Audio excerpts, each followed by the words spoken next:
हमारे एलजी साहब से, हमारे चीफ मिनिस्टर साहब से और जल शक्ति हमारे जो मिनिस्टर हैं उनसे, ताकि जो ब्लैक शिप्स हैं, जो करप्ट ऑफिसर हैं, वो जल्द से जल्द पकड़े जाएं। हमारे जम्मू कश्मीर के डिस्ट्रिक्ट सांबा के सब डिवीजन सांबा का हम भी चाहते हैं कि एक सेंटर ऑडिट जो है वो किया जाए। इसमें बाल आ गए और वो पित्तल के बाल है, कम से कम 2-3 हजार रुपए के बाल हैं। जो टेंडर दिए जा रहे हैं उन टेंडरों में भी जो कंट्रैक्टर है वो ऑफिसरों के साथ मिलकर ये जो सम्प टैंक इन्होंने बनाए हैं इनको स्टार्ट क्यों नहीं किया गया। इसके अलावा एक हमारा वाटर फिल्ट्रेशन प्लांट जो था उसके ऊपर काफी पैसे जो है करोड़ों के हिसाब से लगे थे। हमारे सांबा में आगे ही पानी की त्रासदी जो है लगातार गर्मियों में बनी रहती है। अब तो सर्दियों में वही हालत है कि तीसरे दिन हमें पानी मिल रहा है।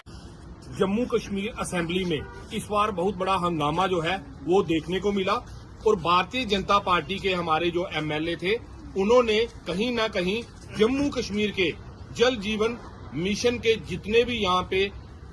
ऑफिसरान थे उनके ऊपर प्रश्न चिन्ह जो है वो लगाए गए। हमारे जम्मू कश्मीर के डिस्ट्रिक्ट सांबा के सब डिवीजन सांबा का हम भी चाहते हैं कि एक सेंटर ऑडिट जो है वो किया जाए, क्योंकि हमें पता चला है कि जैसा सभी एमएलए वहां पे बता रहे हैं कि पाइप जो है फुट के ऊपर आधे फुट के ऊपर ही पाइप डाली गई है। हालांकि एक एमएलए ने भी क्लियर करके दिखाया, उन्होंने पाइप उखाड़ कर दिखाई कि सड़क के बराबर ही ऊपर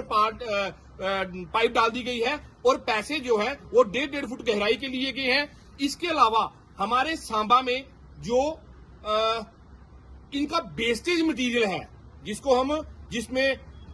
पाइप आ गई, जिसमें बाल आ गए और वो पित्तल के बाल है, कम से कम 2-3 हजार रुपए के बाल हैं, उनका कोई भी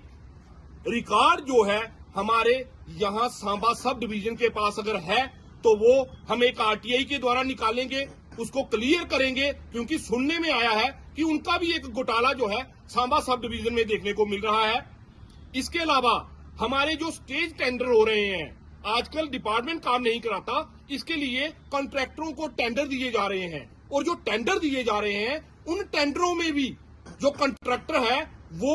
ऑफिसरों के साथ मिलकर हमारे जो एम्प्लॉय यहाँ पे कच्चे एम्प्लॉय लगे हुए हैं उन्हीं से काम करवाते हैं और पैसा अफसर या कॉन्ट्रैक्टर जो है वो हड़प रहे हैं, ऐसा सुनने में आया है। इसके लिए भी एक आरटीआई दी जाएगी और पता किया जाएगा कि क्या इन लोगों से काम लेकर गवर्नमेंट को लूटा जा रहा है। इसके अलावा 3 सम्प टैंक, जिसमें एक पडेल में, एक चकमंगा रावी ताबी के अंदर और एक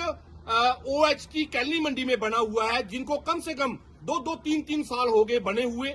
उनको स्टार्ट नहीं किया जा रहा। और एक चकमंगे वाला जो सम्प टैंक था उसमें दरारें भी आ गई थी। इसके अलावा जो पडेल वाला है वो भी देखा जाए कि कहीं वो भी उसमें भी दरारें तो नहीं आई। गवर्नमेंट का जो पैसा है उसको